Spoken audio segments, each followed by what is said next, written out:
Alright. Let's kick it off. And let's dial this up another notch. Hello everybody, welcome to round 1 of the DGGO number 5. We will be going through 4 matches today. We've got Agent Cypher 19 versus Kenny to start things off. We've got Indubitably the Face versus me. Mushymango versus Colexiel. And then Fuzzymoth versus Kopiuyt. This is going to be a best of 3 where players need to win with both of their decks to advance. A funny thing, we have 2 players here that are rocking the single general, the same list. Simplifies things a bit.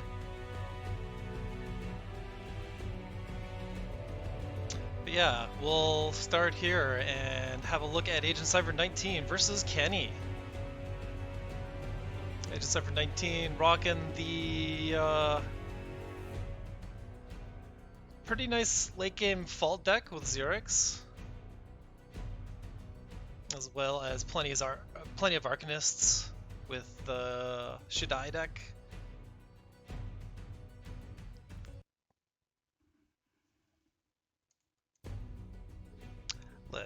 Let's jump right into these games and see who comes out on top. This is a double elimination bracket, so anyone who wins today keeps in the upper bracket, everyone else is going down.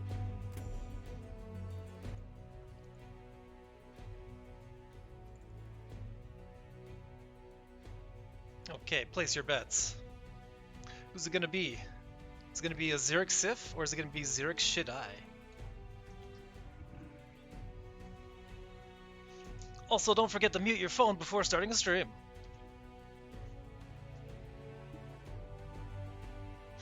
Okay, we are starting game number 1 of the round stage, the bracket, round 1.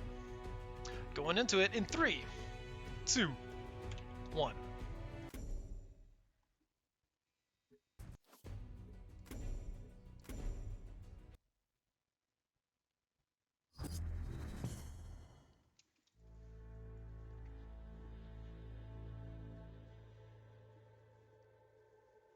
Yes, indeed, we are going to be seeing a couple Xerix mirror matches throughout these games because it is the most popular general.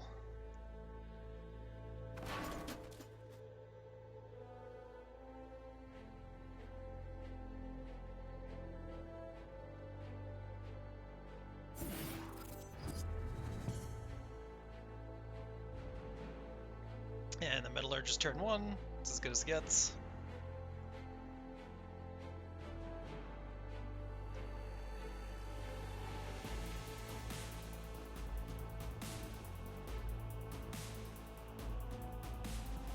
Agent Cypher has got the faults in hand, so he's gonna just want to have that up. And yeah, let me make sure the stream can get in on the game. Sorry, I was distracted by my phone suddenly lighting up as we were starting.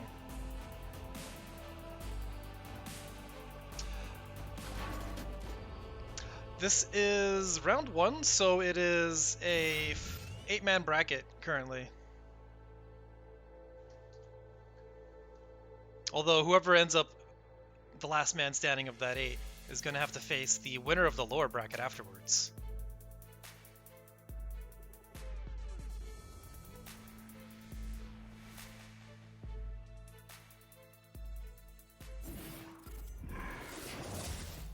We do have another tournament that is in progress that is at the finals, but the finalists, at least one of them has disappeared. So that one's on hiatus for a bit. Agent Cypher, not too happy to get the second copy of Fault, but it is really funny if you're dealing with a list that can copy it or is running their own faults, because you get into fault battles where you start overriding each other. Gonna want to replace it though. Places the Portal Guardian down just to have a tanky minion in the middle.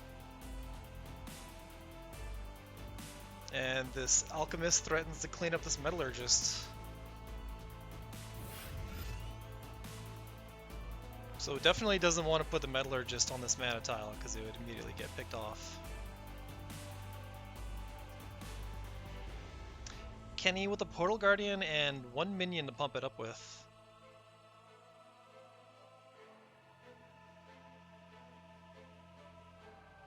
The other option is playing the Scion's First Wish, but it is not going to be as effective as getting a minion that also pumps its attack. Because it sets you up for next turn with this mana.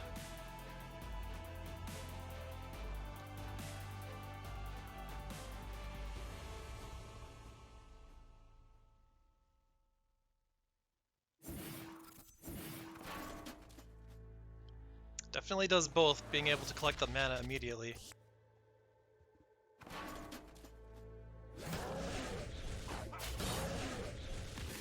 And just laying damage into the Portal Guardian before it becomes a huge stat beast.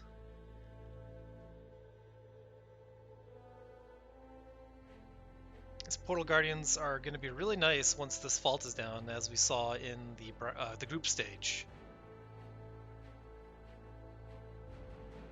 Agent Cypher has a lot of options here. The Dream Shaper here is going to be a really nice way to refill his hand.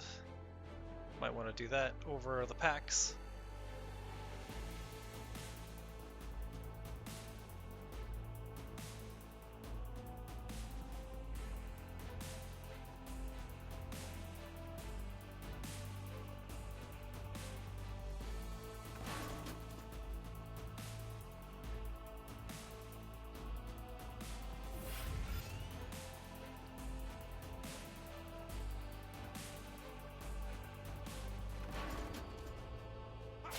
Has 2 Portal Guardians now, pretty fearsome.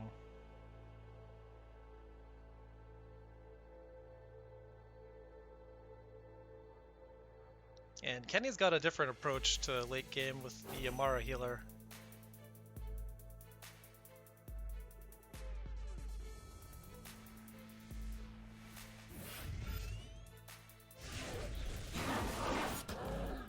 Goes for the cat.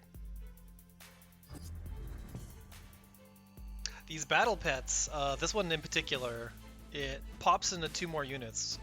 Each of them are going to power up these Portal Guardians, so just having a mess of units is going to give Agent Cypher 19 a huge board. Kenny doesn't have any Dispels to interact with that. Has a pair of these Scion's Second Wishes to give something +2.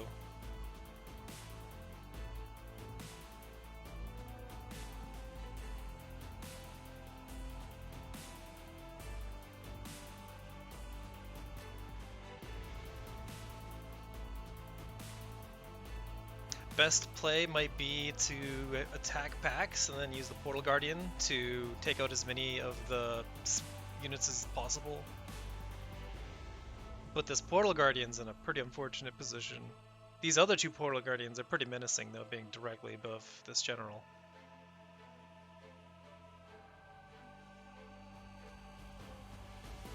Has the option of getting a Wind Striker, but the extra 2 damage doesn't do anything. Seems like a good replace.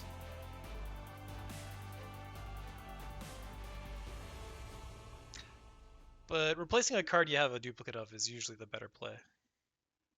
And Azure Herald is decent to get. It's gonna get absolutely eaten by these Frenzy units though, so it's not actually good to drop anywhere.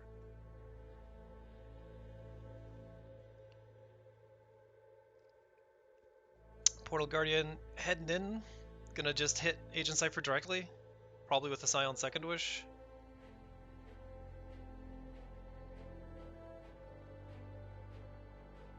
That way it doesn't take any damage from a general. Oh, Celebrant over here gets the buff instead. Just to really deal with these Portal Guardians before it becomes a threat, because you can't always have your Blood of Arrows in hand.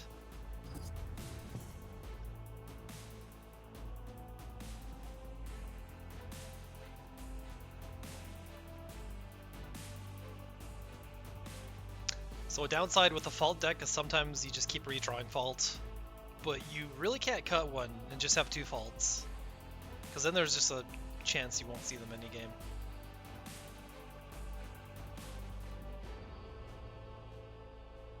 Replaces and finds Ka, which is basically the Vitruvian MVP. This thing just does so much work.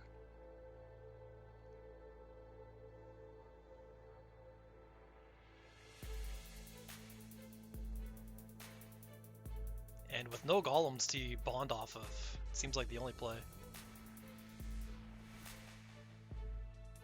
So Agent Cypher could drop this, hit the Celebrant, and then respawn it somewhere else.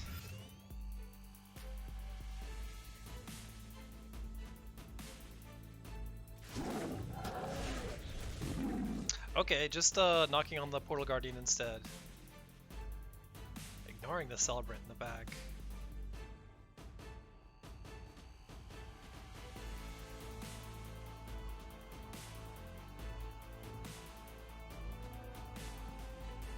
And since that didn't kill Ka, Ka's just kind of stuck here. So it's pretty susceptible to something like a Lightbender, a Shroud, or even just being dealt with while the Dervishes are off the table.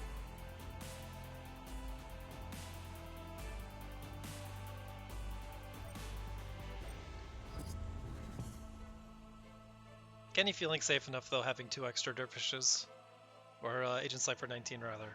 Kenny's gonna have to figure out a way to deal with them, and Mara Healer is gonna be a turn too late. Being a 6-drop, kind of unfortunate. No mana to grab to get that out now. And this Ka can't be stopped.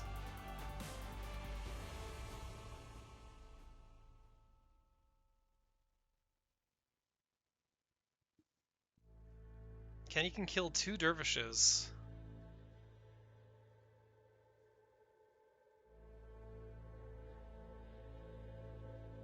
But next turn is Fault's turn.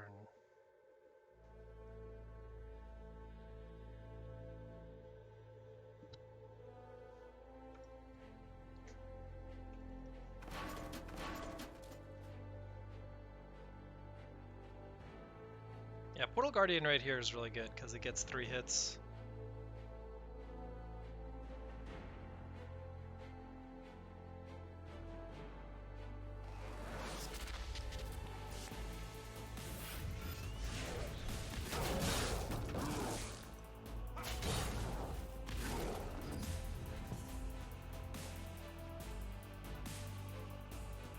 Kenny with a pair of Portal Guardians out. Slightly lower health.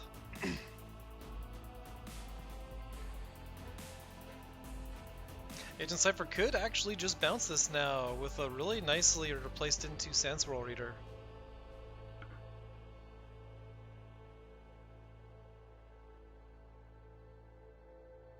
It's on a tile that's going to be hit by the Fault anyway. But getting rid of all these buffs is probably worth it.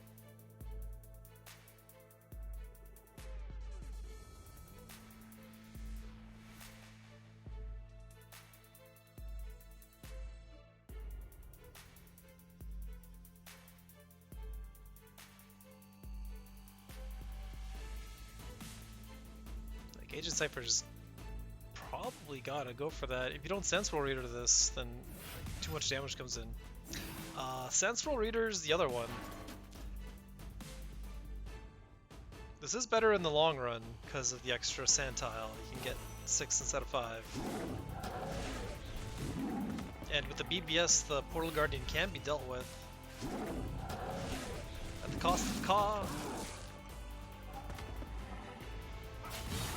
But it probably did enough work.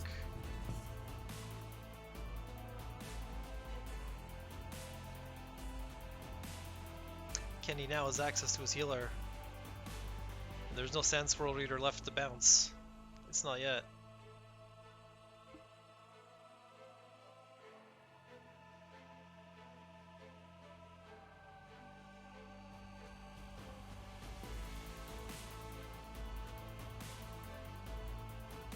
Where you place the healer is kind of tricky. One possibility is it gets placed on the sand to stop anything to spawn from it. Another is you place it next to the general, or in between the general and the Sans Roll Reader.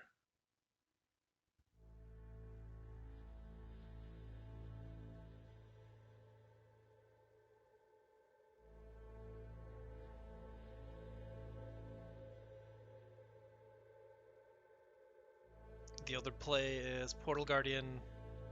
Oh, that got replaced into a Nimbus. Really good Valley Generator minion. Not sure if it's actually better than the Healer Note, which would actually save him on the spot.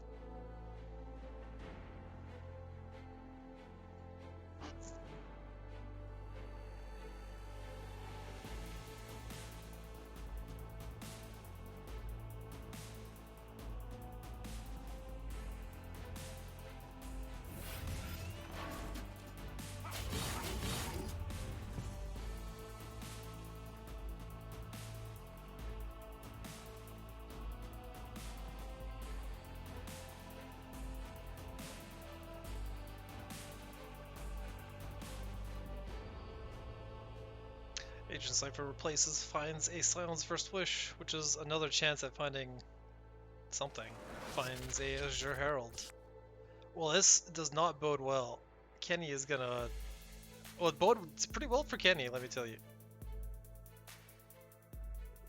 Because Agent Cypher would lose the game if he attacked this healer and the healer went off. Gonna be able to at least heal up a bit with the Azure Herald,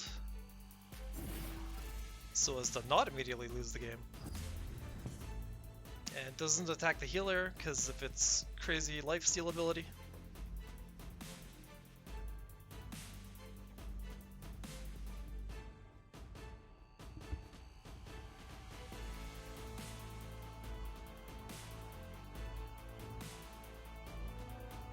Kenny just needs to deal 12 damage without receiving 6.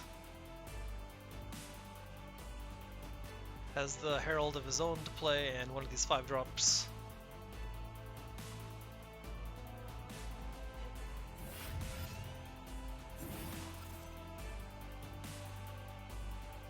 Bounce is the biggest threat.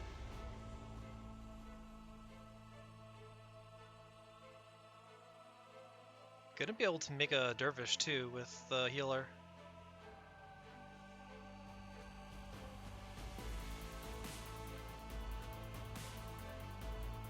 And this healer is probably just gonna hit for 5 to get it going. Yeah, there it is.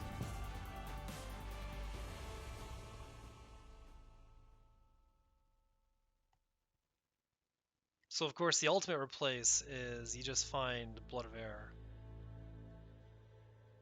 Transform this into a Dervish. Another option is attacking in with this 2-2 and then using a Sand Swirl Reader on it to just send it away. Which is definitely going to be the play.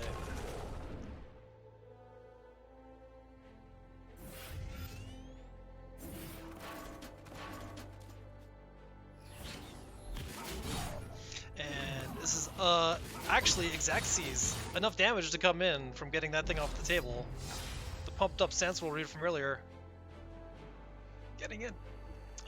So Agent Cypher 19 winning game number 1. Which means we're going to be seeing Agent Cypher switch over to the Shidai Arcanist deck now.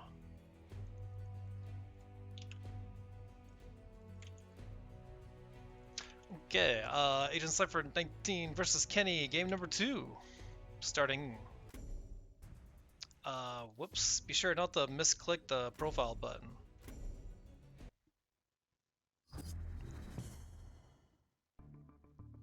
Here we are.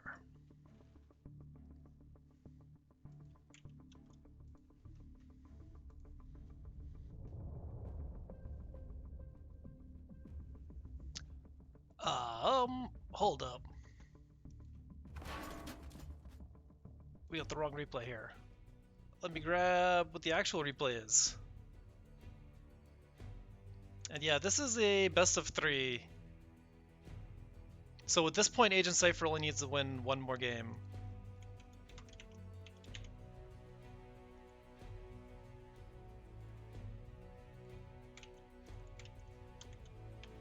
Okay, this is the right replay number.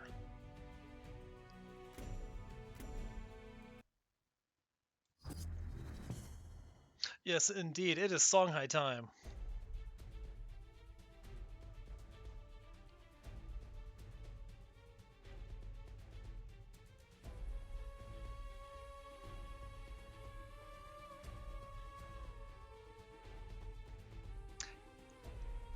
Kenny's kind of got an incredible hand.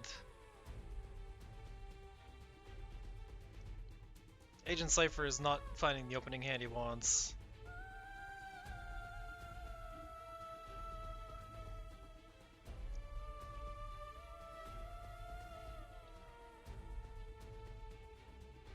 And then if Kenny wins this game, there's going to be a third game where this exact same list is going to be out, except just replace Xerix with Safarian. So we got the Scroll Bandit here. It's got Backstab 0, but it's got Spell Steal on Backstab. So this is how you can get yourself into a fault war. You can steal a copy of Cataclysmic Faults. More likely to grab one of these wishes, but you never know.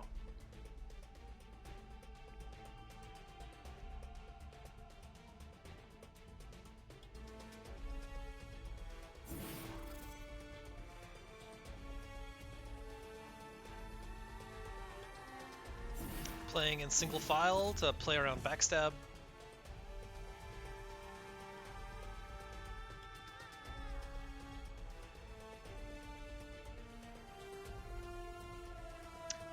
Yeah, we have Assassination Protocol here as kind of another version of Inner Focus, where it'll reactivate a minion, except it just cannot attack or damage generals. It doesn't have the 3 or less attack limitation that Inner Focus has.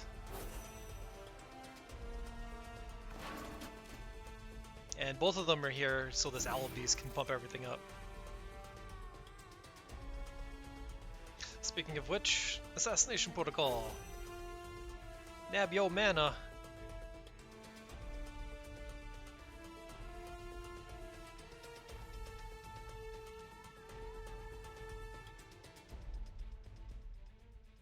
And you can tell that it's got the limitation based on the text under the unit when you hover over it.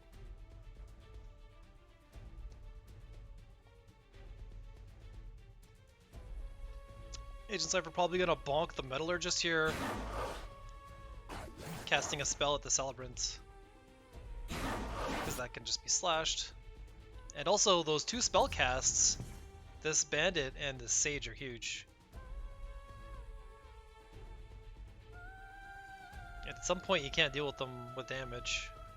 Fortunately, Kenny's got a Blood of Air in hand, so if anything gets out of hand, it can just get busted.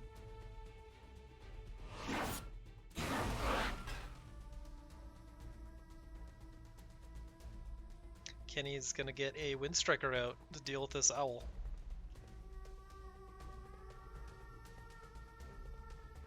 Thinking about where to step.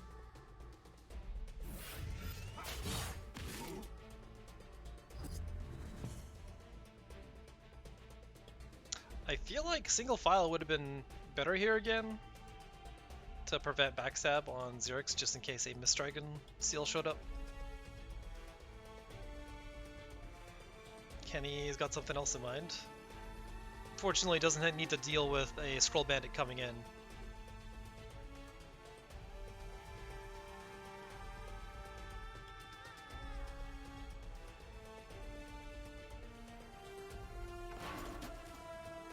Now that Agent Cypher is replaced and found a 4 Winds Magi, is just going to fade back to the edge of the map and nuke Kenny with spells.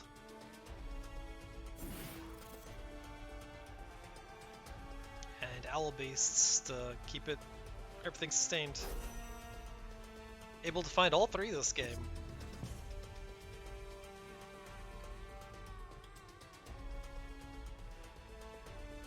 Kenny with the Thunderhorn, but I don't know what he's doing with it. Usually you give this thing Blast or Flying.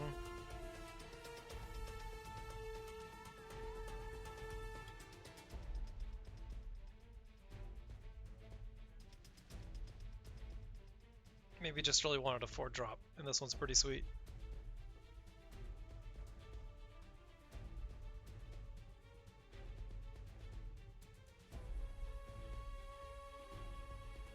Could give a +2/+2 to this Windstriker. There it goes. Gonna Dream Shape while you can. Amara Healer is really annoying for Songhai to deal with. If they can't turn into a panda, they basically get crushed.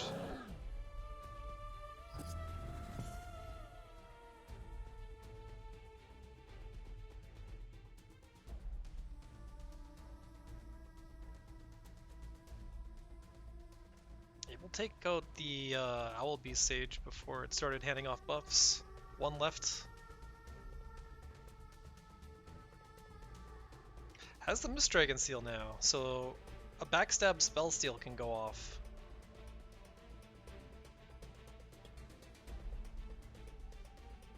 I don't know if that's any better than just getting the Owl Beast Sage.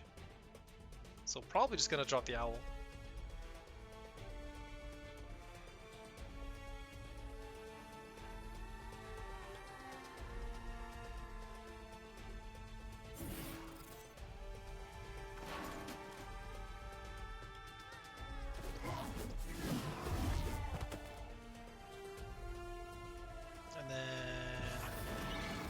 Scroll Bandit takes care of the flyer. Has stolen a Silence First Wish, which is actually quite nice for Songhai.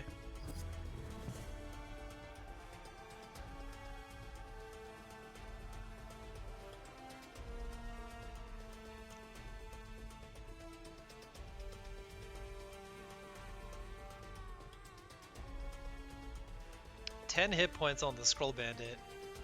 It's not even worth hitting at this point.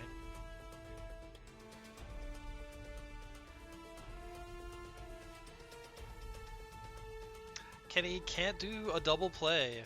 Gonna have to drop one card. Probably gonna be an Amara healer.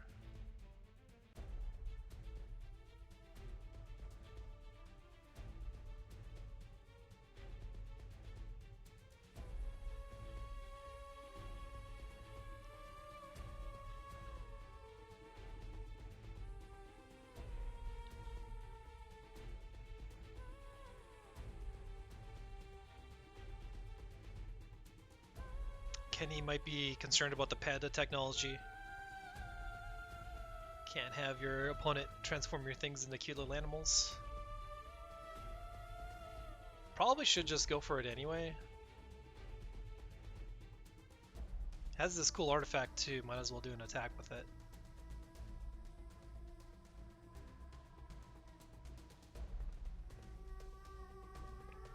Blood of Air to take out the owl before it gets even more of a problem. So that's all three owls finally dealt with.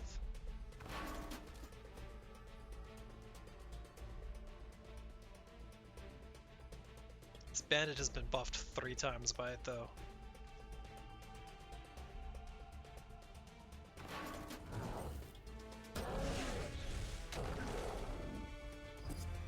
Kenny is still pushing damage on it though. I would have expected this Scroll Bandit would be basically ignored at this point.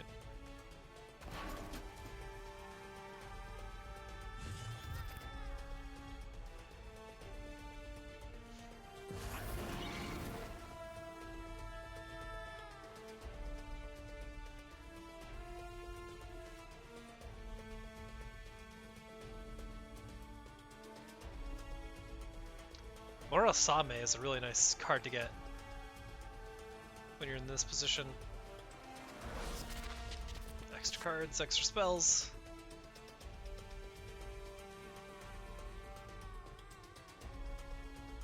This avatar is hella pumped up.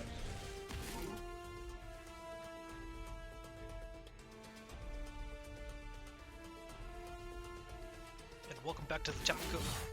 Sorry. Welcome back to the chat, Kopiuyt. Seems to be a dire situation here for Kenny. He's down 0-1, and there are 2 gigantic Arcanists on the map. So one of them just gets turned into dust. Kenny's hand is just jam-packed with bombs in late game. So Agent Cypher's going to want to push as much damage as quickly as he can before Kenny can stabilize and take over. This avatar moves pretty slowly though, and you can't teleport it. But with the juxtaposition, it could just be there.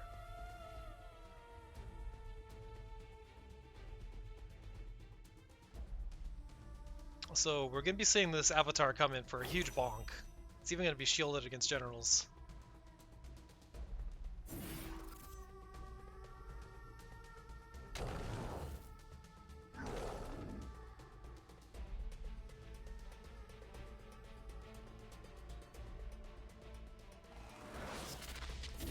The shield actually going to the Illusionist, just to give multiple threats.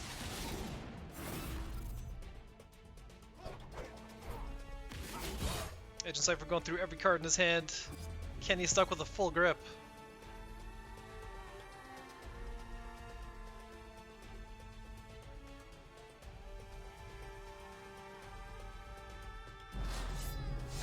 And that's it. Kenny just pulls the plug. Agent Cypher 19 is advancing in the upper bracket 2-0. And in case you're not familiar with Agent Cypher 19, I'm gonna quickly throw up where we were previously on DGGO.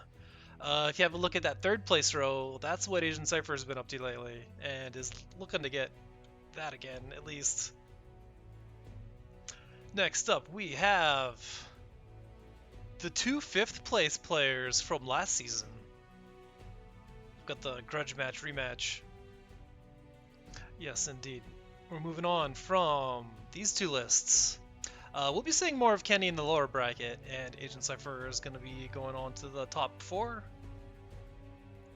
Next up, the Face, with this nasty evolutionary Apex deck, where he cheats a bunch of 9-drops into play. Also, this Kara deck, a lot of Arcanists, some cool stuff there.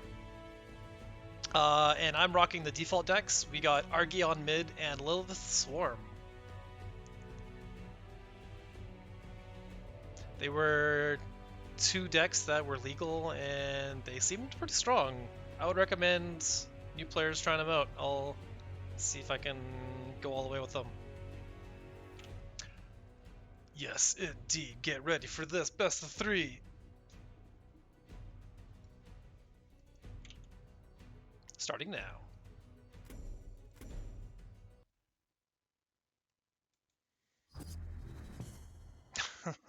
Someone with a ton of Gauntlet top 20 banners versus someone with a ton of faction banners.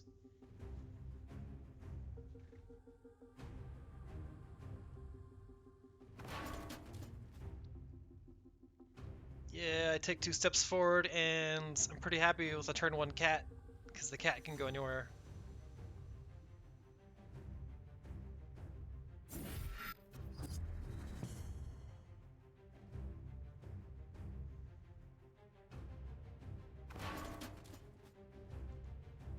The Face has a terrifying turn 1 between this Circulus and this Gravity Well, where everything can be locked down. Circulus generates you a token that you can replace later. This is a little less annoying than usual because the Celerity Lion chops through it twice as fast.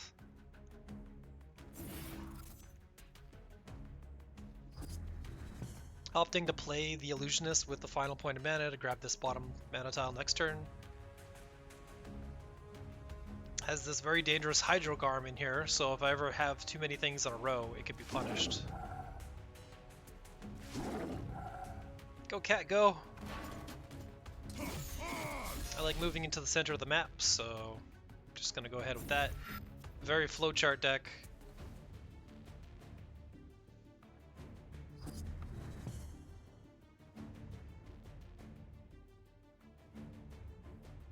So Circulus has to fade now. You want to keep this thing alive for as long as possible.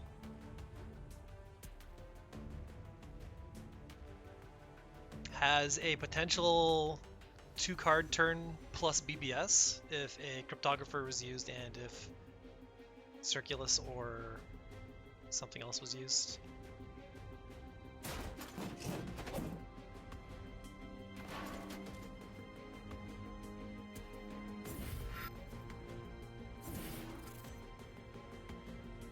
Some incredible synergy here.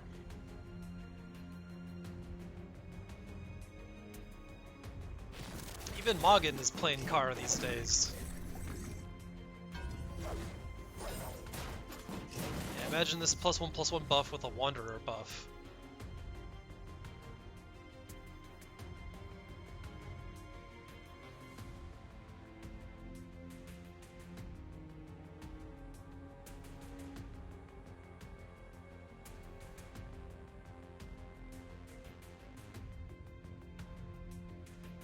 So it looks like my options here are I can do a Lightbender, turn off the text and buffs, go for a Regalia or a Sentinel Chop. But Lightbender seems fine, turn off the Value Engine, just in case more of those cryptos show up.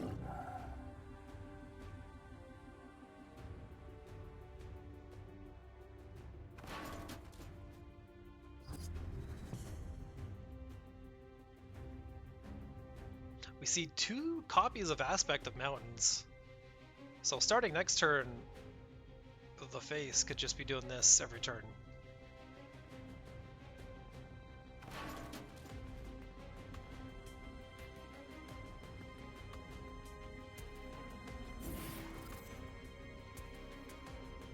Bloodbound Mentor, nice BPS to get a double of.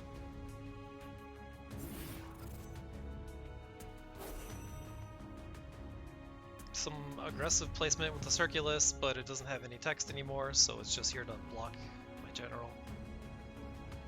Which is kind of annoying, because taking 2 steps forward with a Regalia would have been nice.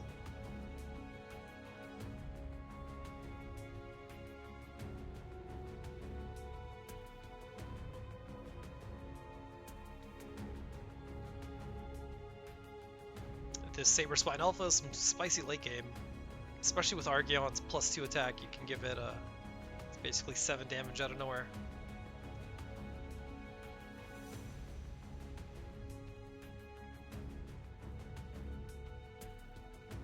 Don't have any way of taking out the Bloodbound Mentor.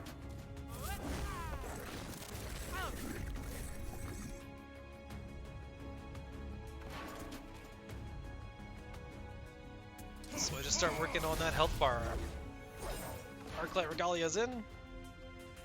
The cat is chilling, going in. It's nice when a 2-mana minion can push 8 points of damage by itself.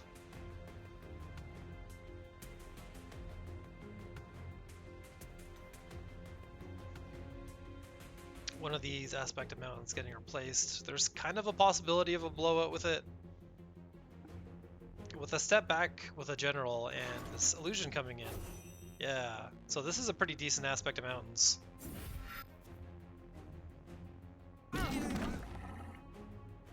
Does some crushing.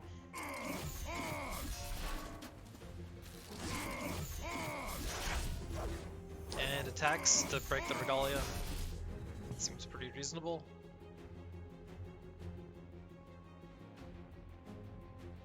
Everything is super low health. Perfect timing for Tempest. Another possibility is I take a diagonal step backwards and then do Windblade Adept plus Holy Immolation.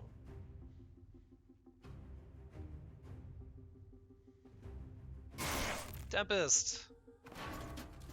Because now I have 2/2 drops.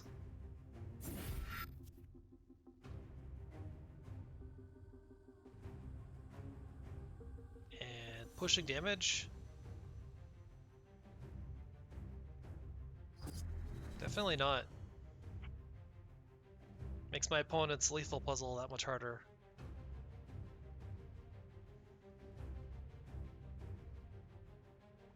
Well, the phase certainly has a lot of stuff, but his fire starters are pretty expensive.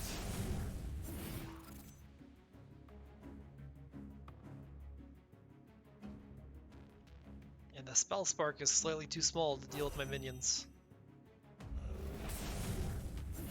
But now that they're pumped, yeah. Well, this was a pretty sick fire starter.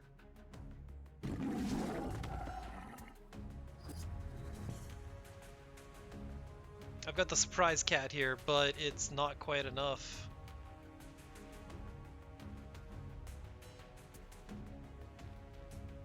Even if I had the extra mana for the roar, it'd still be one off. So I'm going to need to replace the Trinity Oath and hope I get a cheap creature to Holy Immo, or I'm going to need to cast the Trinity Oath. Okay, I replaced and I found a cheap creature. So this can just push 4 damage, and that makes things real simple for the cat.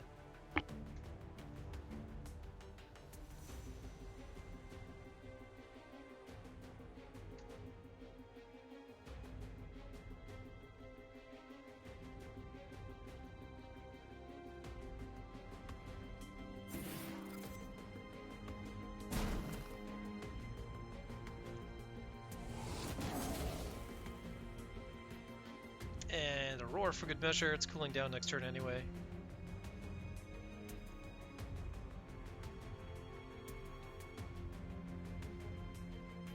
So without any healing, the face is actually going to have to rely on Provoke to keep the cat out.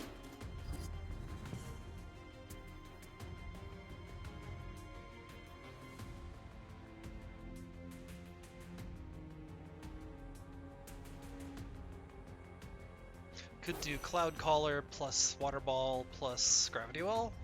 That might be good. Yeah.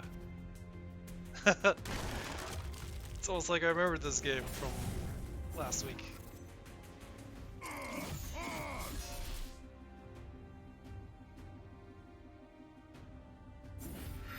Gravity Well. But this placement of Gravity Well actually cost him the game, because if this Gravity Well was between us instead of not between us, then I couldn't just summon my Rush to win.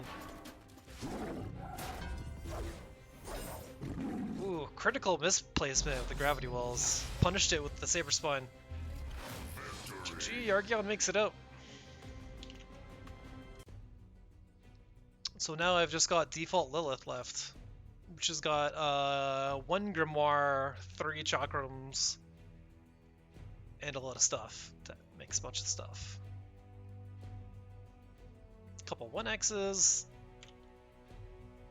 And as for the face, he's free to choose either of his decks, and then whichever one he wins with, he'll be playing with the opposite one. Game number 2, O_O versus me. Coming at you. And check it out, he switched it up. We got Starhorn. Finding a ton of expensive stuff. I have a ton of swarmy stuff.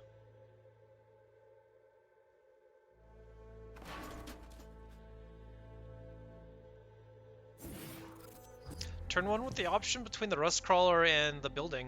Opts for the building. Might be looking to snipe an artifact with this crawler.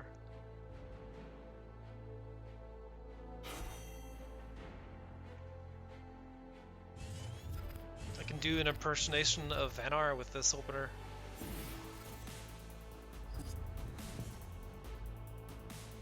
Pretty nice stuff. Gets me my BBS next turn. And I've got the Furiosa here to pump it up. Evolutionary Apex is in hand though, so once 7 mana rolls around, it is time.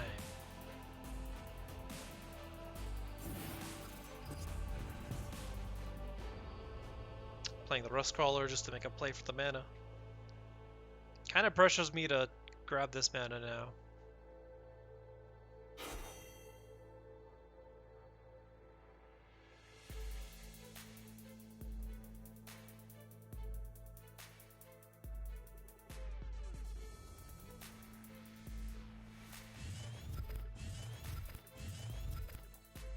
Swarm plus his Furiosa plus Shadow Swarm. Now I got 8 2/2s. And I don't even know if I want to trade them into the general at this point, because I'm going to be making them 3/3s real soon.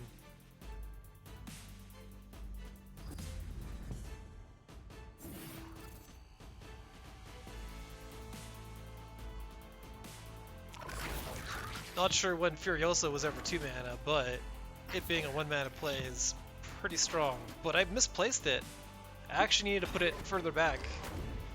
Because I forgot that his general could just clear the way for his build minion, which would absolutely do that.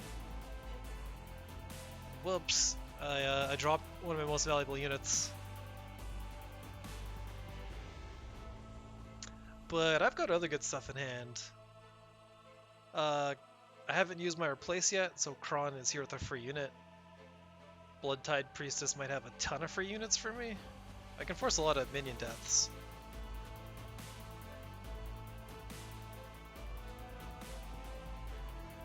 Mechanic Warbeast is still 2 turns away. So Bloodtide Priestess in the back to flank him. Also, I'm pretty confident this thing's going to generate enough Wraithlings to defend itself.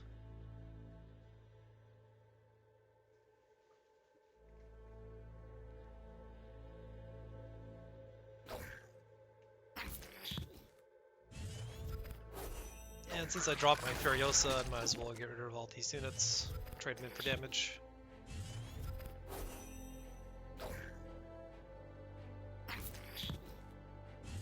Next turn is actually a completely dead turn for the face.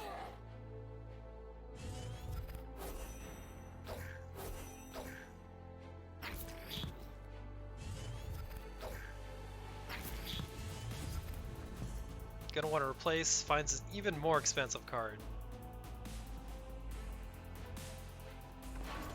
Does the BBX put... ends up burning the Rebuke?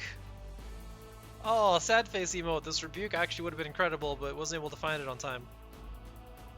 Here's the Chakram. Good game.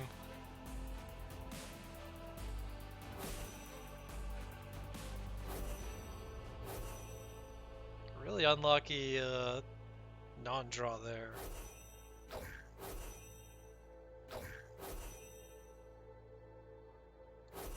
And this artifact is pretty cracked. Got 3 copies of it in this deck.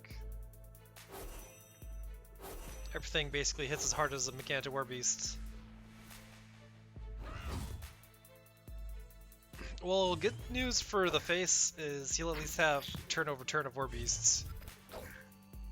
But I don't know if that'll be enough.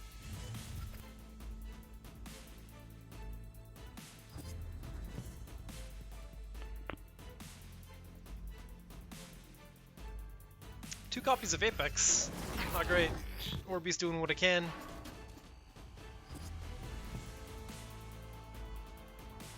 Technically still living.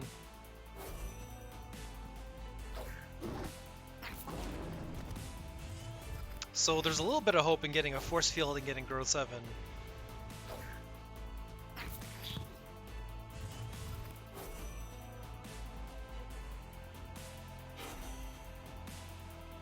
Although I'm going for a nasty surround, so maybe not. And perfect Wraithling spawn. I even got the Rush guy.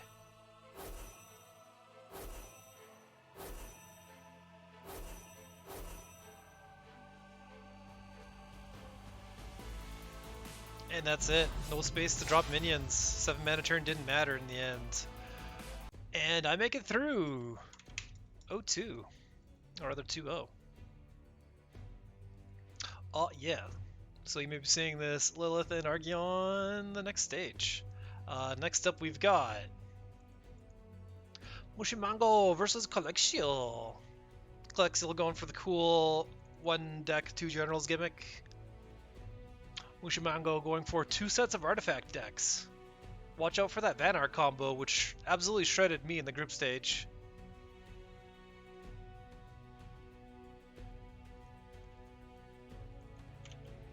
This is our 3rd series for the night.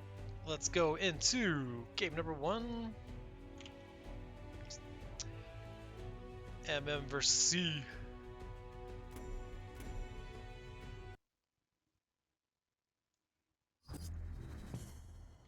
And Sag versus Sif. It's going to be our opening matchup. Oh, Lucky Mango gets the Crusader in opening hand. So we're not going to be able to see the Vanar combo yet. But once all 3 pieces of Exodia have been assembled, the whole board basically can get deleted. There was a pretty great moment from the last VOD last week. Desert Scout here. ×2. The Acid Green special. If this thing has enough space in front of it, it can bonk it for 4 damage, and it doesn't take counterattack damage during that. The counterplay to this is you basically try to infiltrate your opponent to just kind of push at them, because then there's no space for this to charge.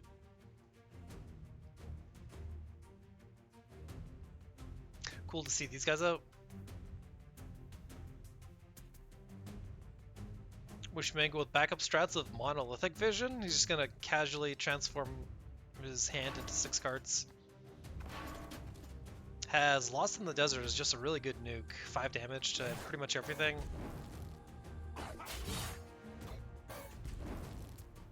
And you cannot fade away from these Desert Scouts, so Colexiel gonna charge them in.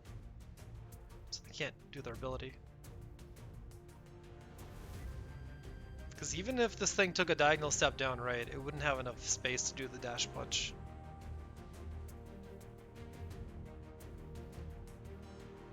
Pretty strong opening unit though.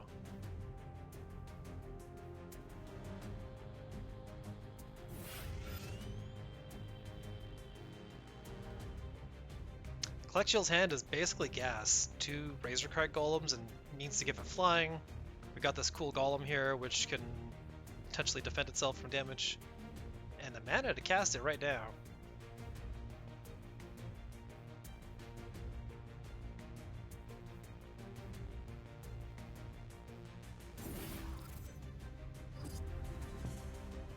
So Aegis Golem here is another DGG special. You have to hit it from a orthogonal tile.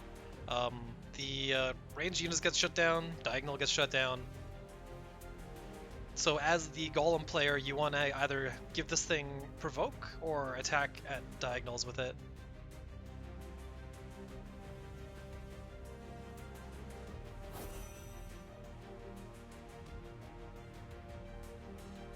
What a bear. Mushymango keenly aware of Colexiel's intent to give that thing provoke. Shuts it down immediately. Even if it got flying, it would be a menace.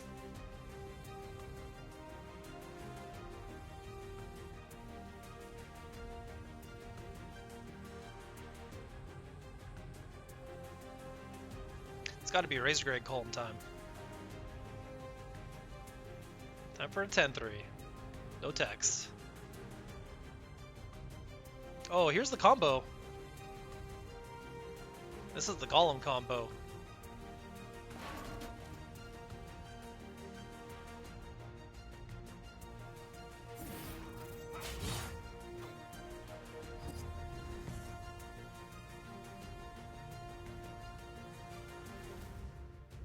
So with this Vanquisher out, this Aegis Golem could potentially be granted Provoke, and it is basically indestructible if you can pin something diagonally. Pretty good placement here, so both of these units can't be pinned down diagonally by this, so one of the two of these units can be. This Nimbus showing up for Mushymango is going to be a huge boon. Pretty annoying to deal with. It's probably going to get Blood of Arid actually immediately before it starts generating obelisks.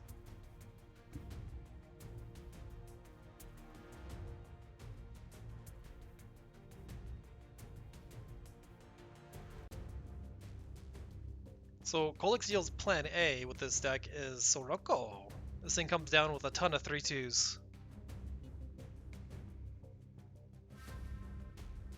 Although the later it drops, the better it gets. So this turn is probably going to be Blood of Air, and that's it.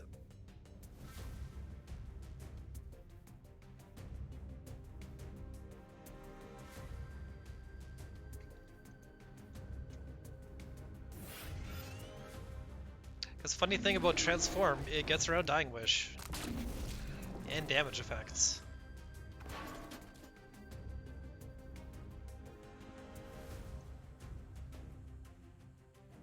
And this Vanquisher fading away, so it can't be easily dealt with. and keeping together, so this Lost in the Desert isn't functioning right now.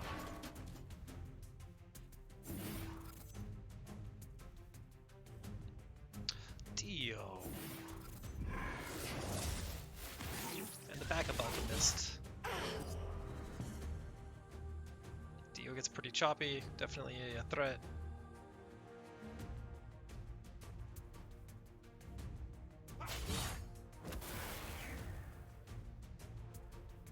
So this is a good opportunity to show off the Golem's cool move. But it would immediately be shattered by Sag if it was put here, right above Sif. So the play might be...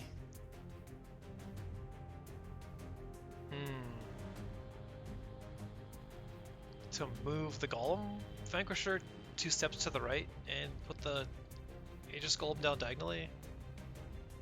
That doesn't really work though, because Sag immediately destroys it.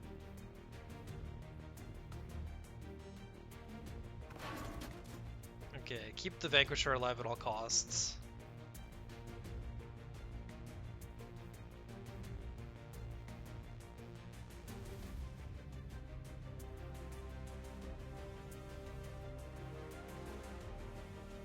It might be time for another Blood of Air. It isn't. Time for the spam.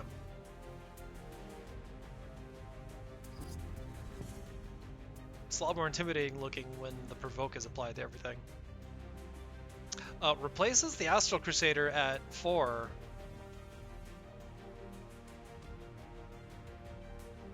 Not impressed by it yet. It's going to be really good when it's at 1 though.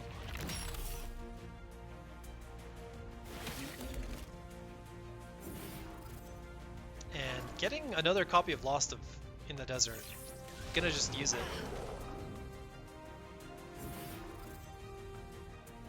Oh, all these enemies are not by another enemy, so they all take 5 damage. One hell of a spell to play around. And a really good counter to Sirocco, although another one is here.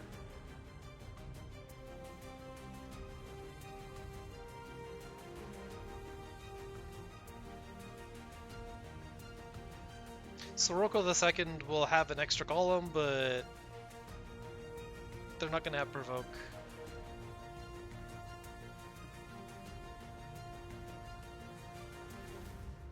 I would think a Razor Crag in the corner is the play. Because then it could be granted flying. This Tombstone though is like a second health bar.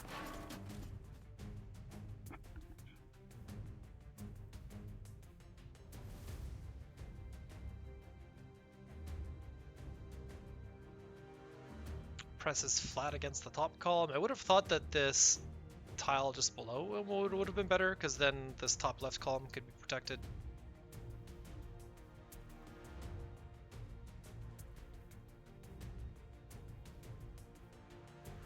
So it's time for Metallurgist and then Sirocco for 6.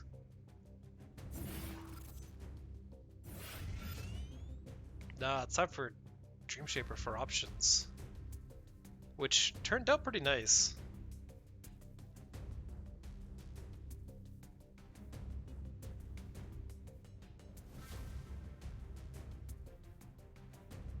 Time for the Razor.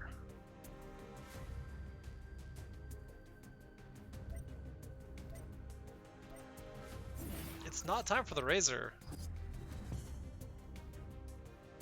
I had not anticipated this minion.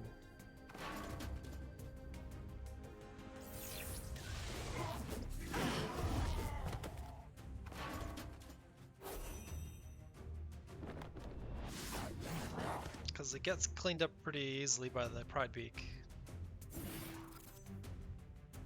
Crusader for 1! And another Crusader for 1 shows up. Whoa! How is Mango so powerful?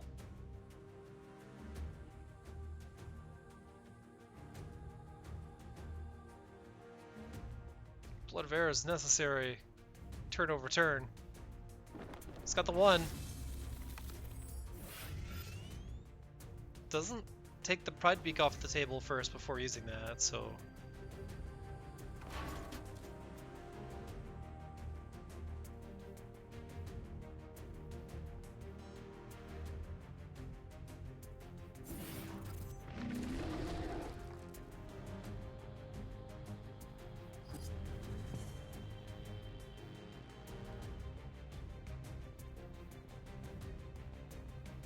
So Mushymango doesn't have any opportunity to get another hit with this Lost in the Desert. Unless both minions die.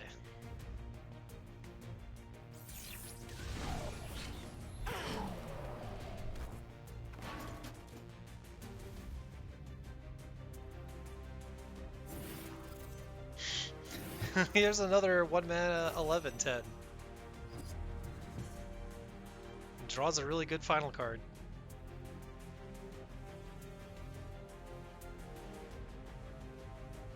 Colexiel doesn't have any way to deal with this from the looks of it. It's gonna take a full turn just to get rid of the Tombstone, and then the Crusader slashes in for infinity damage.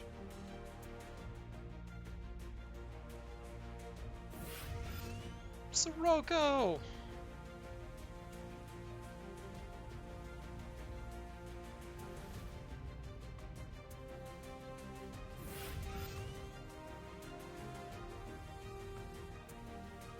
Sirocco enabling Dreamshaper to draw cards.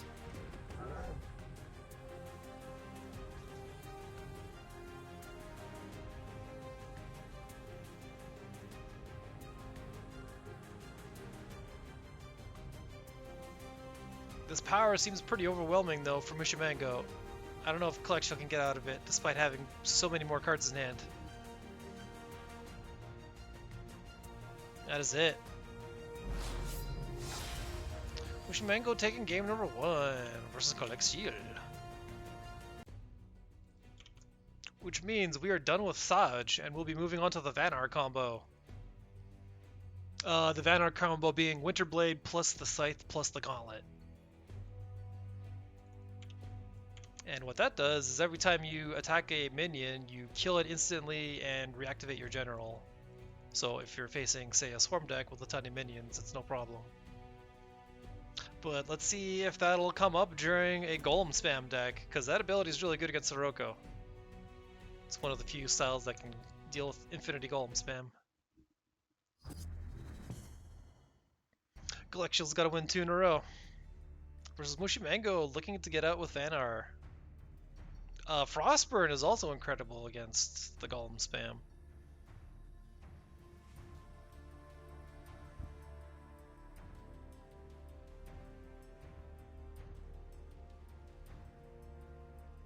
Mushymango has his choice of artifacts or the pet.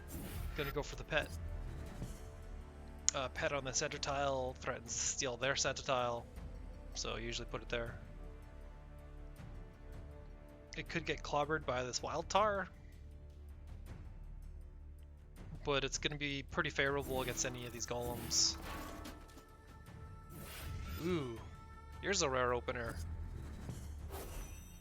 Makes a play for the top mana. This pet does claim this mana tile though, so Mushymango with a 4 mana turn. Can't do a ton with it though, so it's just Disciple in the face. Which happens to be a 5/5 that heals itself. Not bad.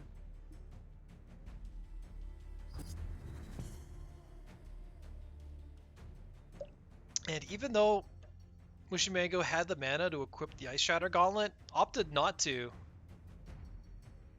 This is just so you can keep it around for once the combo is complete, and it doesn't just get bashed off beforehand.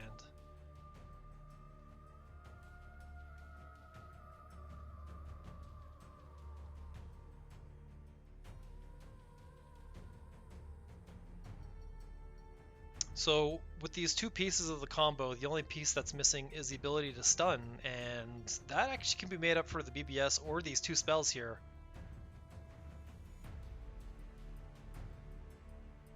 The Vanar stun package definitely has seen a bunch of buffs. Like even Mushymango's general Ilyena Cryobite here has a better BBS, where if previously it only stunned things that were nearby, Now it reduces the movement of it by 1 if it's anywhere.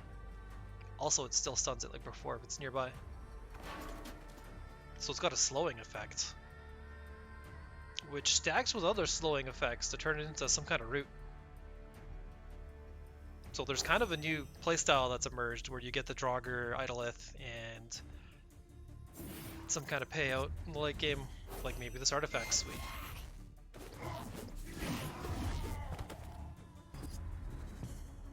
So the pet going off immediately powers up the pig.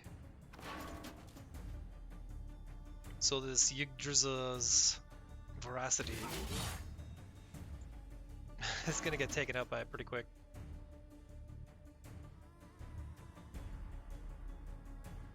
So the way around that is just throwing a stun at it. So this Wild Tart can't do anything. And then the BBS on the Golem in front. Complete lockdown. I like this dragon for late game. This Ember Worm can come down just to end things. It's really nice to close out gauntlet games.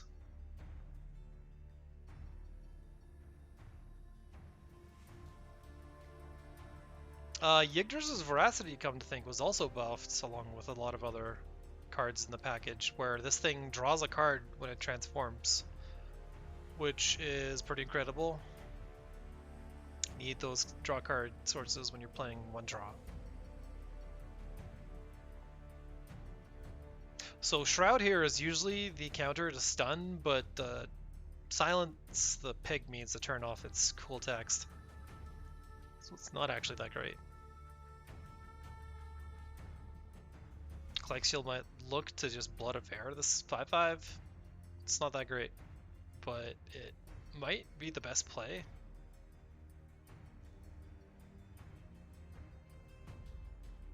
Because silencing it, it's still a 5/5. Yeah, so it gets hit by Blood of Air.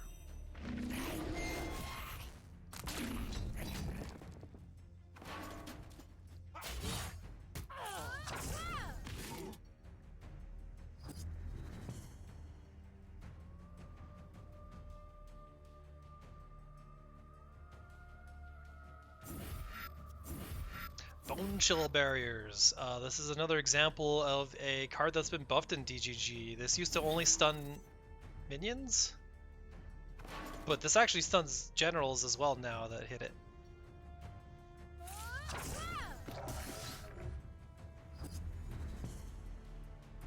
Ice Shatter Gauntlet. Pig got smashed to bits.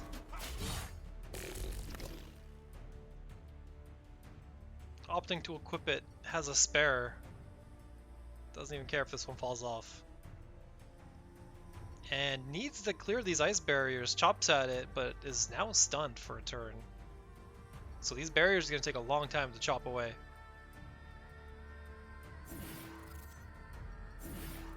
We have an Aegis Golem here that is in incredible positioning. It can't be hit.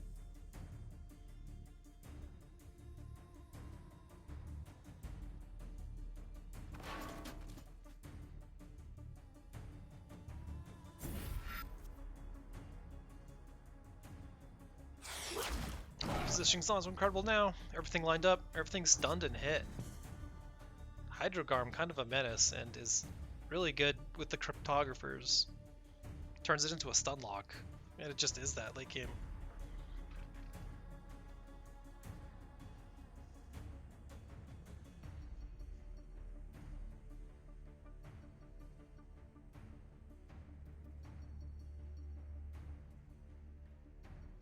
So Colexiel might look to Ephemeral Shroud to dispel one of these barriers, or maybe better yet, using the Shroud on this Hydrogarm to stop it from blasting everything.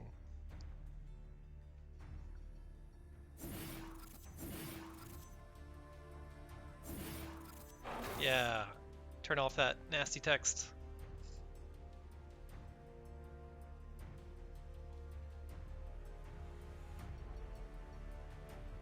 And with 2 mana left over, that could be a, yeah, Dream Shaper.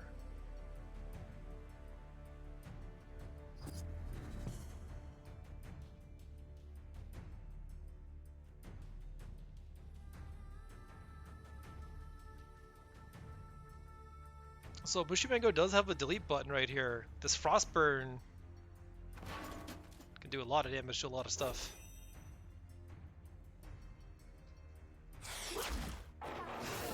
Doesn't look like that's the play though.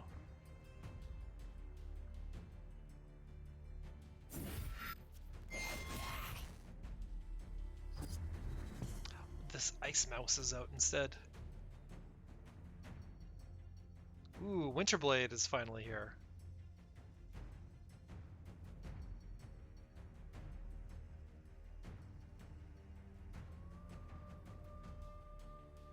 Colexiel may have some time here to fade away and drop Razorcrag.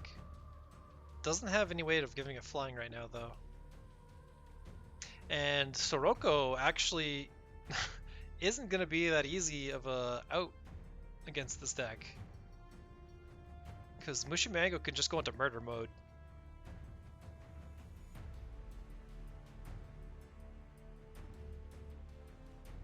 So maybe fewer bigger minions is the way to go.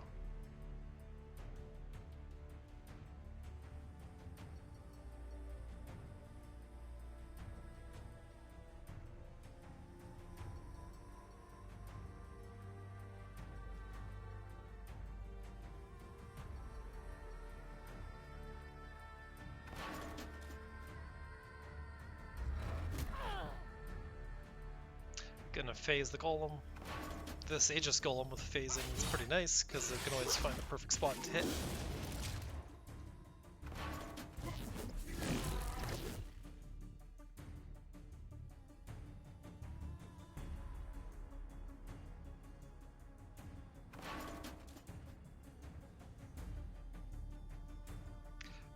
Probably going to be seeing the Vanquisher get dropped, just so this Aegis golem is really annoying.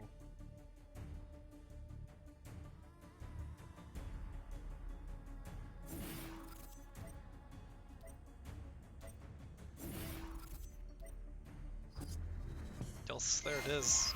Also, these two Sorokos are pretty juiced. And likely coming down next turn.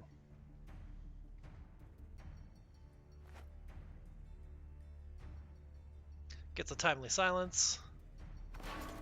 And has one more pip of this Gauntlet yet, so it can deal with this golem pretty easily.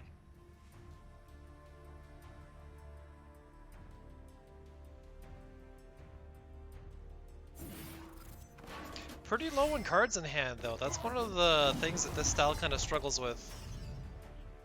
You have a lot of power once it's all assembled. But it doesn't have anything like a Dream Shaper to catch back up, so it just has these high impact cards like Aspect of Mountains and Frostburn.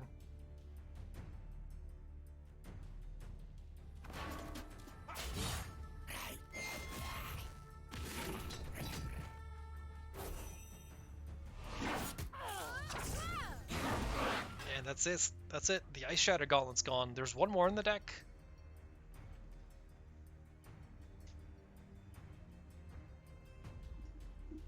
Mushymango does have this Frostburn though for necessary safety against what is going to happen. Let's check this out. Oh!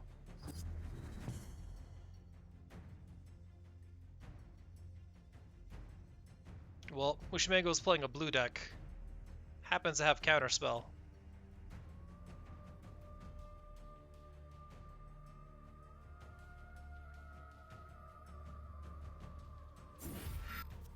Interesting, found a different play instead. Not gonna go for the Frostburn, making this 5/5 to push in a nice chunk of damage. Which actually might end up being a really good play, because the Frostburn for the second Soroko is gonna be the real banger.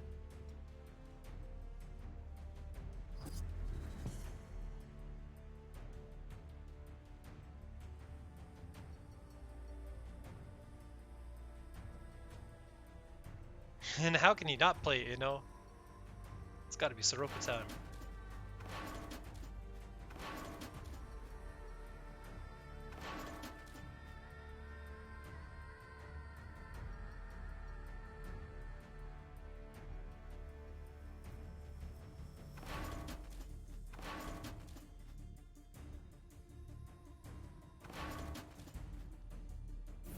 Sirocco!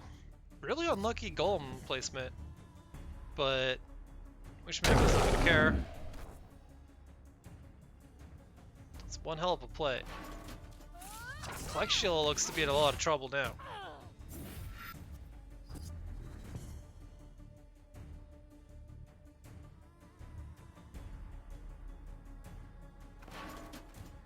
It has an EMP, opts for the Spelljammer just to fill back up on cards.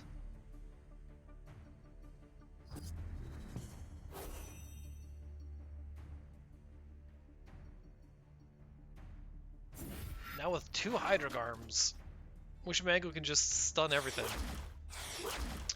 Well, at least every minion.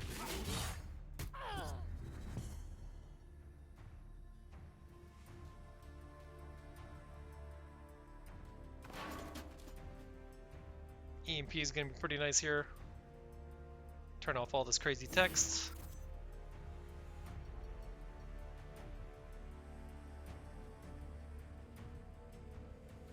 And gets the Spelljammer.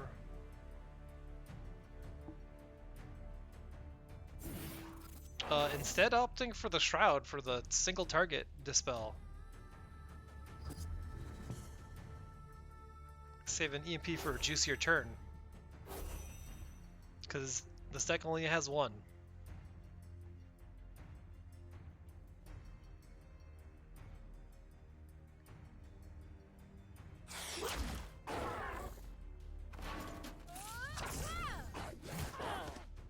So since 1 Hydrogarm is still unsummoned, or still unsilenced, can still push that extra damage. And Thunderhorn might finally be its time to shine. Deals with the Spelljammer really easily.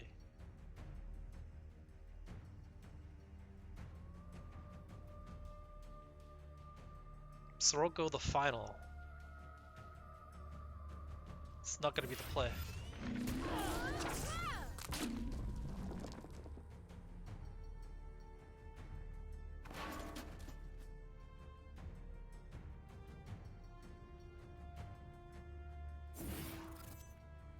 Instead, getting to heal up and take out the nastiest threat. Because Sirocco would be a lot riskier.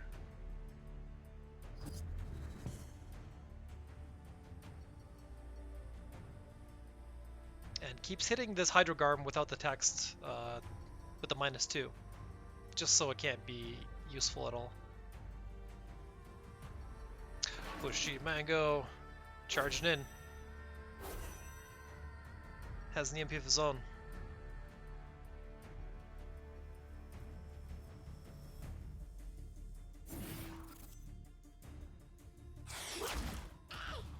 And with this style of deck, the Vitruvian artifacts, you definitely run Latigris.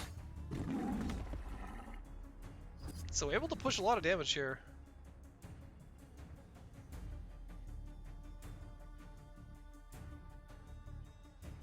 Colexiel, what is the retort?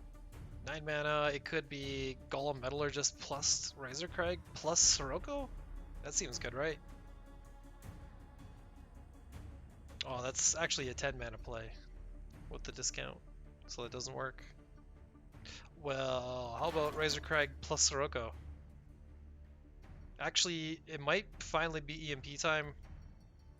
Maybe not, because with this being hit with -2, it's time for swarming. Check out this.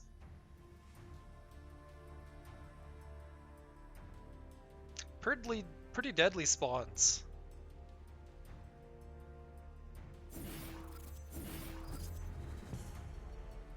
Mushymango in a pickle. The deck can deal with the situation though. So he'll be fine for at least 1 more turn. Without any way to duplicate Concealing Shroud though, it might be exactly 1 more turn. But if Mushymango can somehow find the other pieces of Exodia, basically the whole map could be his.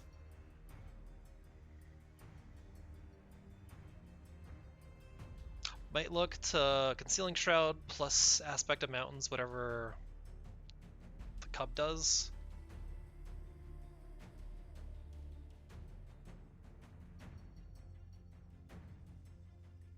Steps right into the Golem Death Grip.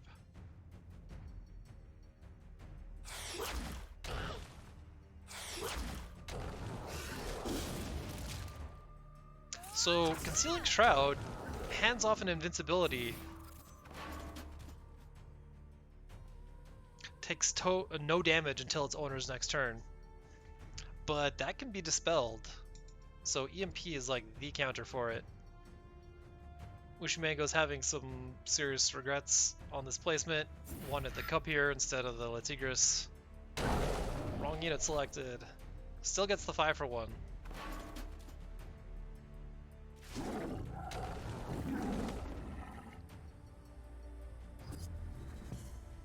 And the Cub still gets a hit, but EMP turns off the invincibility and turns off the stun.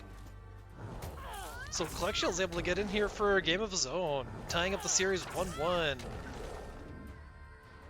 Crushing with Sif, so it's time for Xerix. This is their first 3-game series we've got between these two. We'll be seeing more Alina, so Vanar continues. Game number 3. Mushymango vs. Colexiel. Featuring Xerix.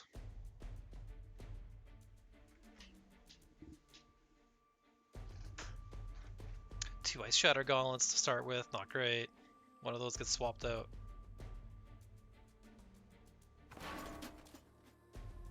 A whole bunch of cards that work really nicely together for Mushymango.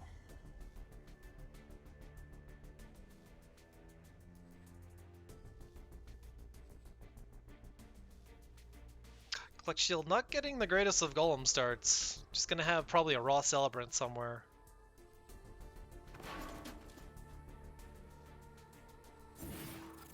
Somewhere where you can potentially get value from the mana.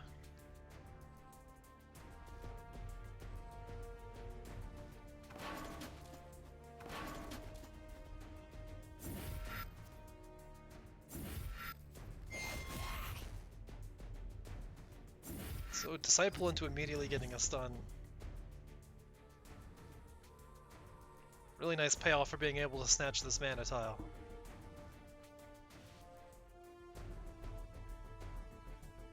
And that stun is really annoying because the Celebrant can't scoop up banana mana now. So Colexiel's gonna have to do something like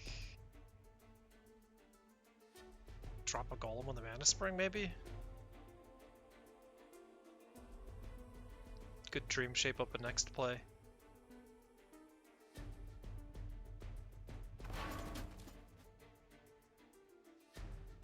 Immediate Blood of Air gets this 5/5 healing thing off the table.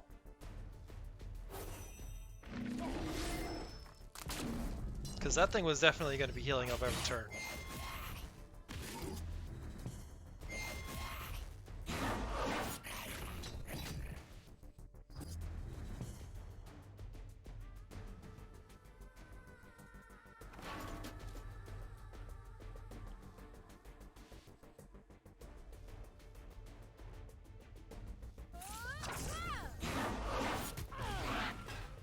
So there's two options. You can demonstrate that you also know the way of Thunderhorn, or we got the Ice Wall Jail.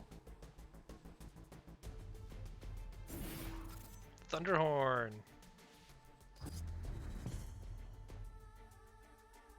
A 4/4 that takes peculiar positioning to play around. Because if you just do the normal line them up, your whole team gets fragged.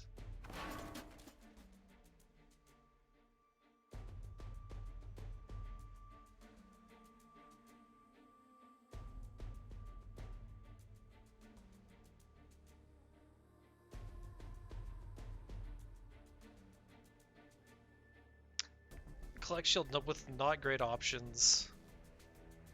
Gonna go Golem Vanquisher and Celebrants, even though... Well, actually, no, that's pretty nice. Refreshes his hand entirely. And the Thunderhorn can't get in. Something like a Hearth Sister can suddenly get this Thunderhorn in, though.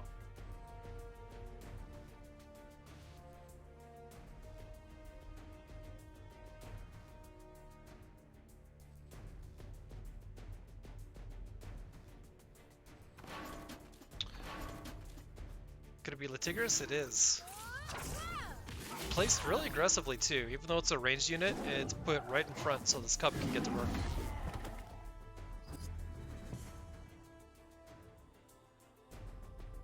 And had the 5 and 6 chance that the cub spawn to be able to take out this corner unit. So those are pretty good odds. Might as well go for that play. And Thunderhorn is threatening to connect in a turn or two.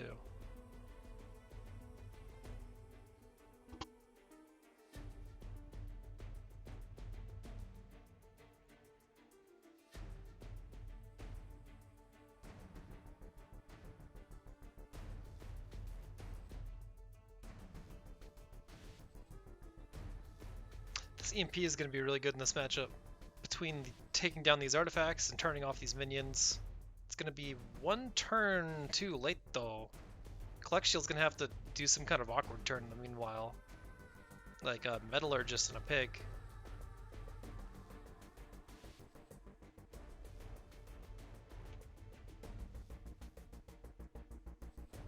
Another option is a quality constraint can be cast on this Golem Vanquisher to turn into a 4-4. No, wait, that would make it a 2-2.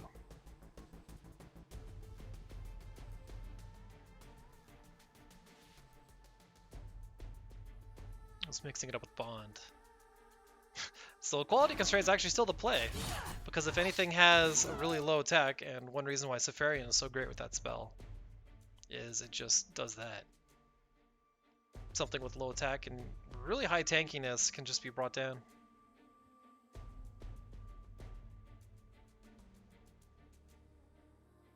And then even has leftover for the Golem Metallurgist, which is going to be placed way over here.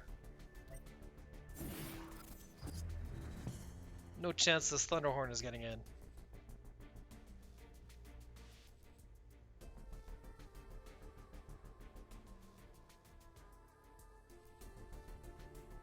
And that sets Colexiel up pretty nicely for just Sirocco spam. Mushymango cutting off the path to get back to the other side. And has invincibility in the pocket. Probably just going to use it immediately. But might wait until there's stuff on the board.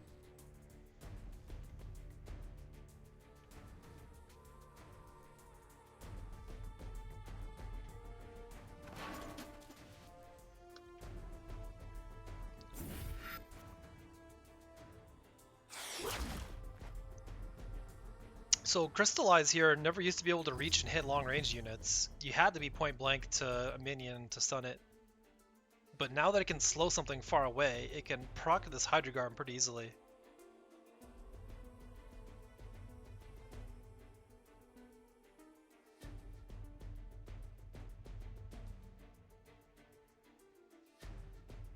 Yeah, so Stun Vanar has been juiced up. Watch out. Blood of Air on the Thunderhorn. We haven't seen one of those minions connect yet, but maybe someday. People are definitely respecting it a lot because it's Chain Lightning turns out to be really strong.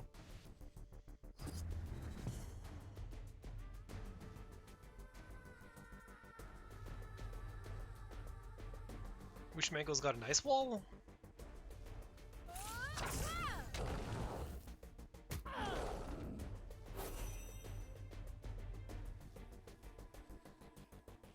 I would have expected the Bone Shell barrier to be placed on the orthogonal points.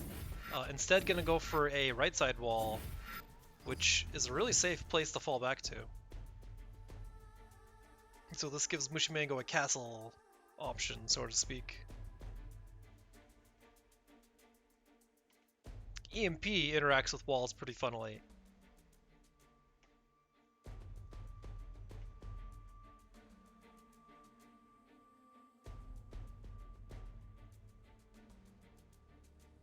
So this Golem Vanquisher could fly over, contribute a bit.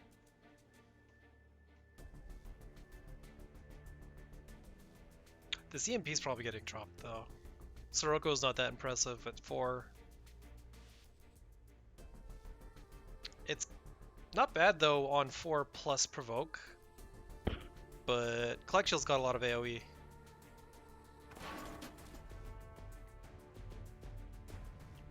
Vanquisher coming in for the lock.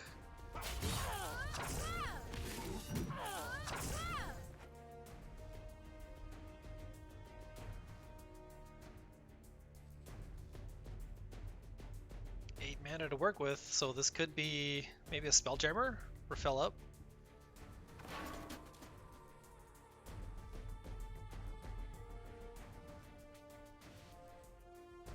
EMP it is. Walls are gone. So that swings the board in Colexiel's favor pretty nicely.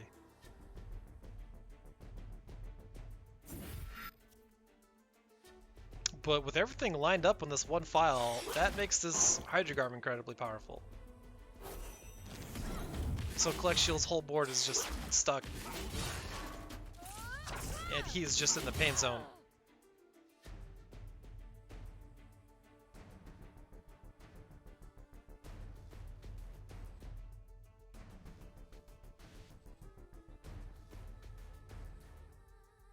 Hydrogarm definitely MVP. Look at this thing go.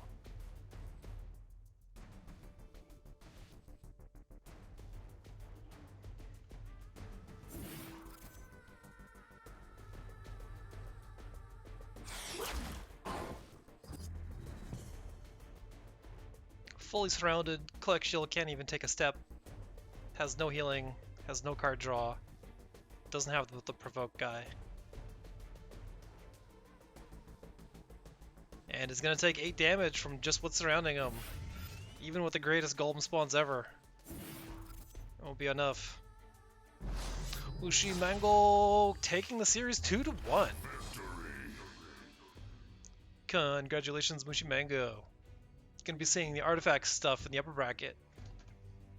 And Colexiel dropping down to lower bracket where you can encounter his rival Kenny with the same gimmick of one list, 2 generals. Which brings us to our final series. We're down here now. Fuzzymoth, who we actually haven't seen any games out of him yet because I forgot to put him into the brackets. Whoops. Or at least I forgot to put him into the group stage. But we got him here for brackets. Gonna be facing Kopiuyt. We've been seeing a lot of Sif so far, but check out that 2x Monolith vision. Good chance of that getting cast. And really cool thing with this Riva deck, it's got 3x of everything. It is the Baconator. It places Tuskboar out and then copies it and then has like all these Tuskboars running around with buffs. And then its Chikiria Avatar is actually the MVP in that style. Kopiuyt's got some pretty sweet decks too. A lot of 1x's to watch out for, like Glacial Fisher. Don't stand in that metal tile or you might get nuked. And the Vitruvian style is the Pantherin. So going to be trying to do all of the wishes. 3x copies of all 3 wishes. Let's see what will happen. Fuzzymoth versus Kopiuyt. Final series of the day, game number 1, best of 3, going into it.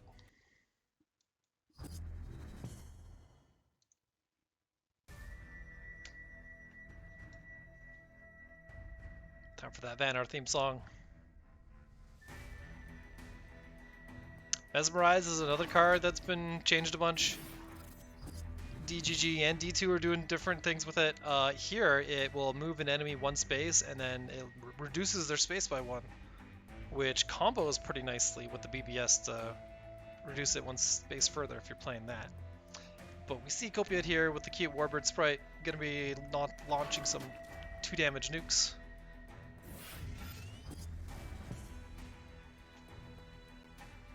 Obelisk played above, so it can make a play at this top mana.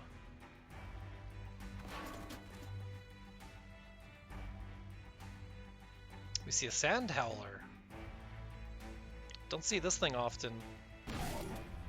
But punish for this positioning immediately, because the Cryptographer out means the Warbird's immediately online. Which, as it turns out, is exactly enough for this Obelisk to be immediately destroyed.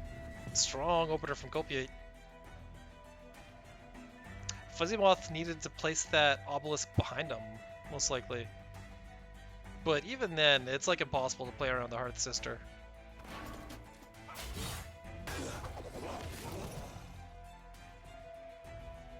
And it takes another 3 damage on the way out.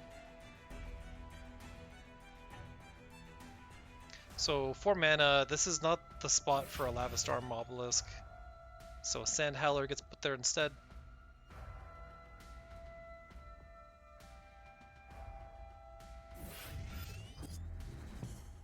And Lava Storm somewhere where it could potentially be annoying with its row deleting ability. It's pretty fragile though, so I'd expect Kopiuyt to take the step forward and just shatter it. Does have the Dispel option.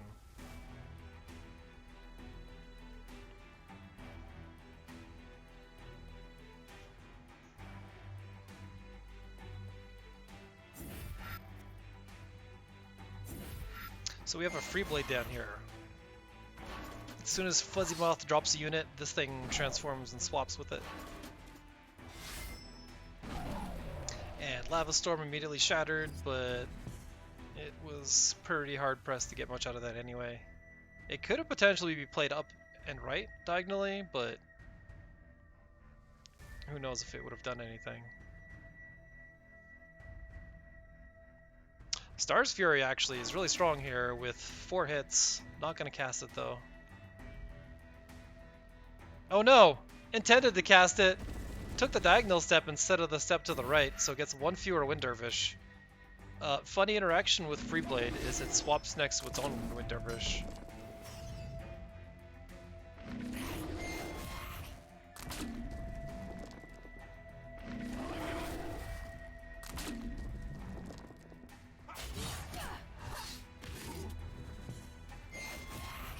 And not having that extra Dervish means that he lost his 3/3 minion to the pet that otherwise would have been traded for it.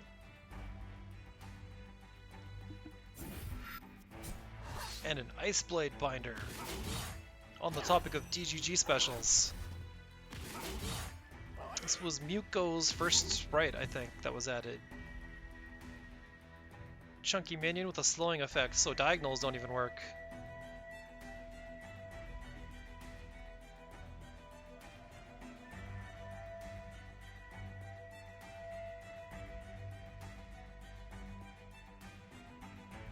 Fuzzymoth does have some strong stuff in hand, though. With 6 mana, both of these obelisks could drop. Lightbender is waiting for them, though.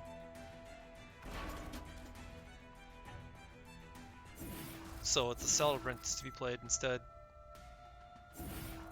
And the Aegis Golem.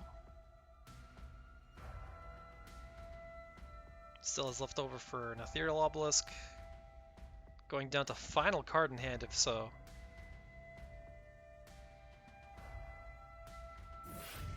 Which is pretty unfortunate because it means you don't have much for replace options. So gonna hope to get this bond triggered. So it's in Kopiuyt's best interest to get both these golems off the table if possible. Maybe just trading the minions in.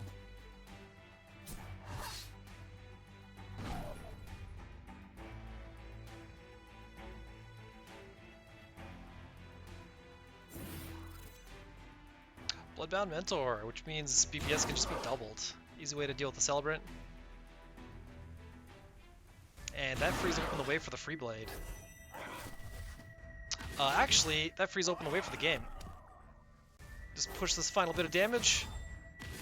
Kopiuyt taking game number 1 against Fuzzymoth.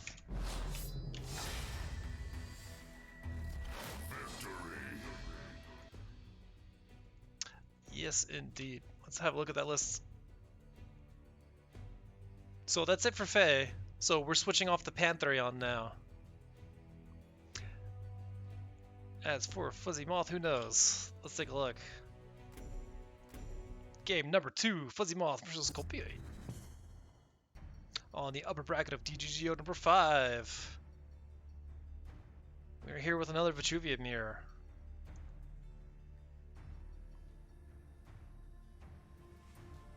And a number of Dune casters to start things off with. Oh no, Fuzzymoth turn 1 has the sad play option. Dream Shaper with no bond. It's technically better than not playing it, because you can grab this mana. Which means Trigon next turn. Fire Blaze in the same spot. It's gonna do a lot better this time, now that it doesn't have the Fey BBS to double nuke it.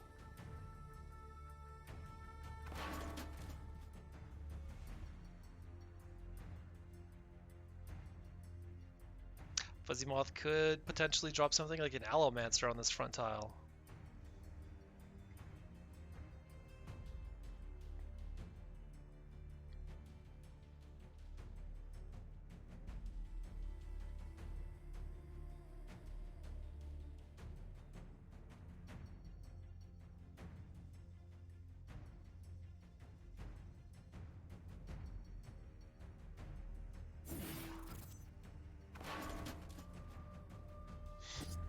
So this is pretty annoying positioning for the Golem because it can't actually be hit by this Dervish at all.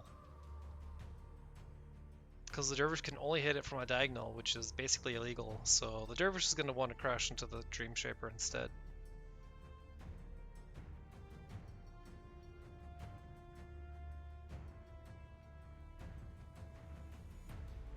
This is a pretty cool neutral minion, one of the many sprites that Gundam had come up with. Not sure if this one's an original design or if it was inspired by some other character or card.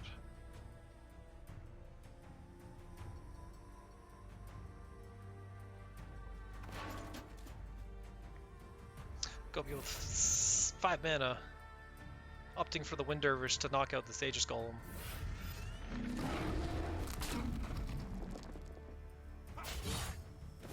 Which is pretty good, because if that thing suddenly had Provoke, it'd be a real problem. Dunecaster pretty strong early game once you've got the Wind Dervish for it. Wind Dervish is gonna threaten 10 damage, so it'll have to be dealt with.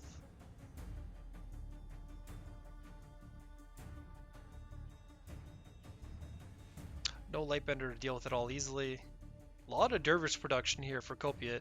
Fuzzymoth is gonna have to fade to the opposite side. Or contest it with something like an Allomancer.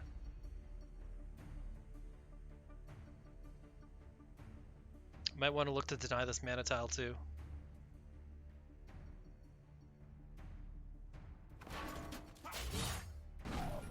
Yeah, denying the mana tile isn't actually that great based on what this hand has. So just gonna chop this obelisk.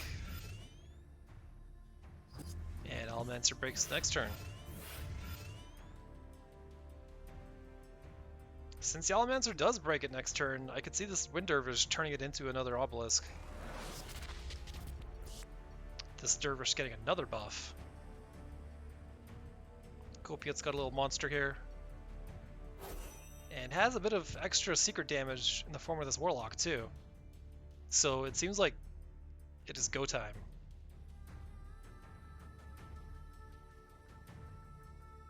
And then maybe this Allomancer just gets entirely ignored. Faces the place.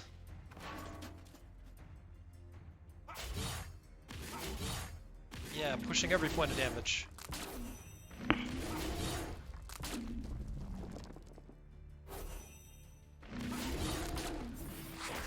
And the Warlock go to 3. Even turn after turn of Amara-Mancers, I don't think we get Fuzzymoth out of this. Could potentially replace to see if the Golem Provoke combo comes together, but that combo I think takes 6 mana, so just off of that.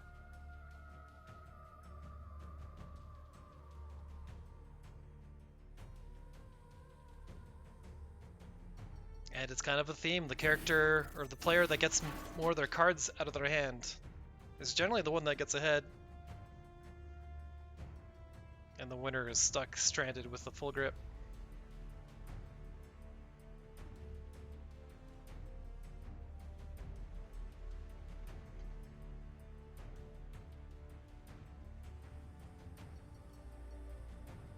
Could potentially drop some buildings, but just gonna call it. Kopiuyt winning 2-0 against Fuzzymoth.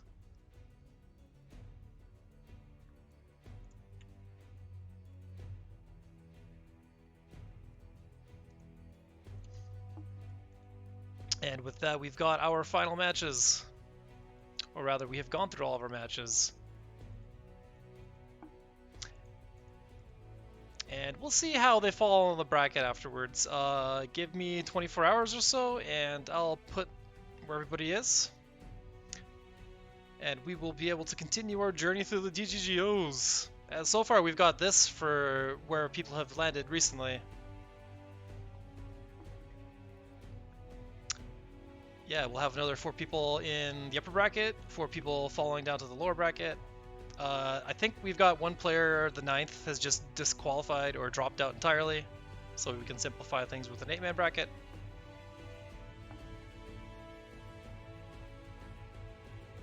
And yeah, we have Kopiuyt and Mushymango, myself, and Agent Cypher 19 advancing.